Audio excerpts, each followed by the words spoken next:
नमस्कार। आप सभी का मेरे यूट्यूब चैनल पर बहुत स्वागत है।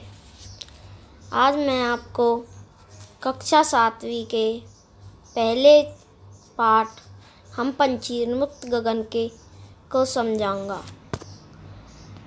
हम पंछी उन्मुक्त गगन के पिंजर बंद ना गा पाएंगे, कनक तिल्लियों से टकराकर पुलकित पंख टूट जाएंगे। तो कविता के माध्यम से एक पंछी के रूप में कहता है कि हम पंछी उन्मुक्त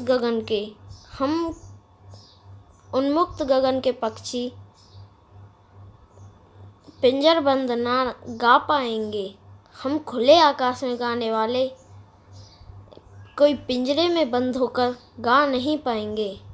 हमारे पिंजरे की कनक तिल्लियों से टकराकर हमारे पुलकित कोमल पंख टूट जाएंगे।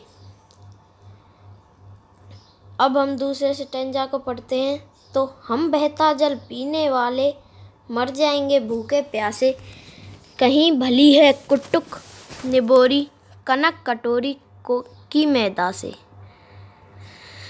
तो ये कवि कहते हैं कि हम बहता जल पीने वाले, हम नदियों का बहता जल पीने वाले मर जाएंगे भूखे प्यासे, कहीं भली है कुटुक निबोरी। यानी कुटुक निबोरी वो होती है जो नीम होता है, उसकी कड़वी निबोरी।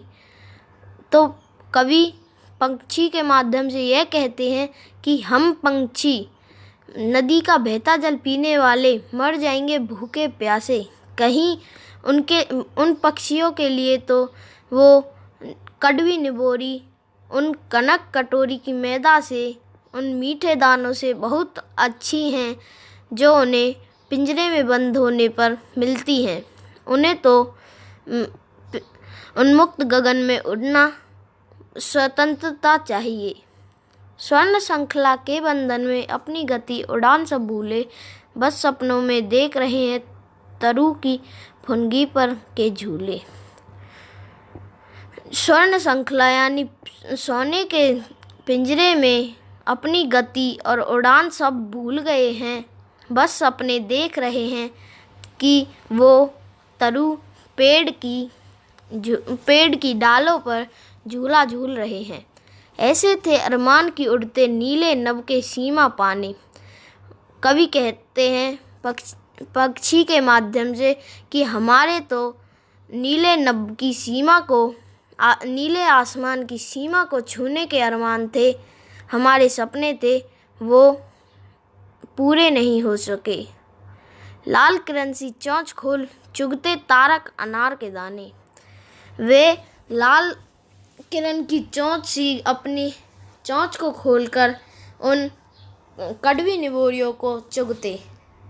होती सीमाहीन क्षितिज से इन पंखों की होड़ा होड़ी, या तो क्षितिज मिलन बन जाता है या तंती सांसों की डोरी। यानी कवि कहना चाहते हैं कि जो पक्षी हैं वो सीमाहीन, यानी जिसकी कोई सीमा ना हो। क्षितिज वो होता है जहाँ आसमान और धरती मिलते हैं, वो बिंदु जहाँ आसमान और धरती आपस में मिलते हैं। तो कवि कहते हैं कि सीमाहीन क्षितिज से इन पंखों की होड़ा होड़ी, कि इन पक्षियों की इन सीमाहीन क्षितिज जहाँ आसमान और धरती आपस में मिलते हैं वहाँ तक इनकी होड़ा होड़ी होती है। या तो क्षितिज मिलन बन जाता है या तंती सांसों की डोरी।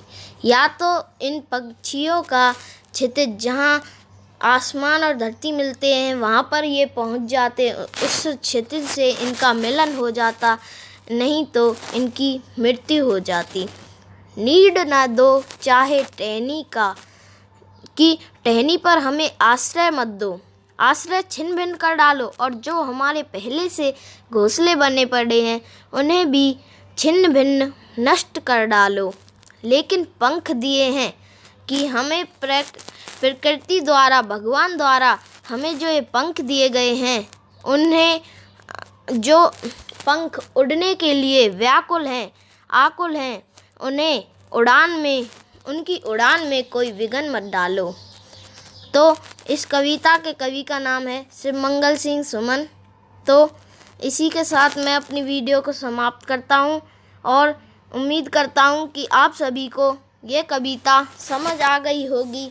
और अगर आपको मेरी ये वीडियो अच्छी लगी हो तो लाइक करें, शेयर करें एंड सब्सक्राइब करें।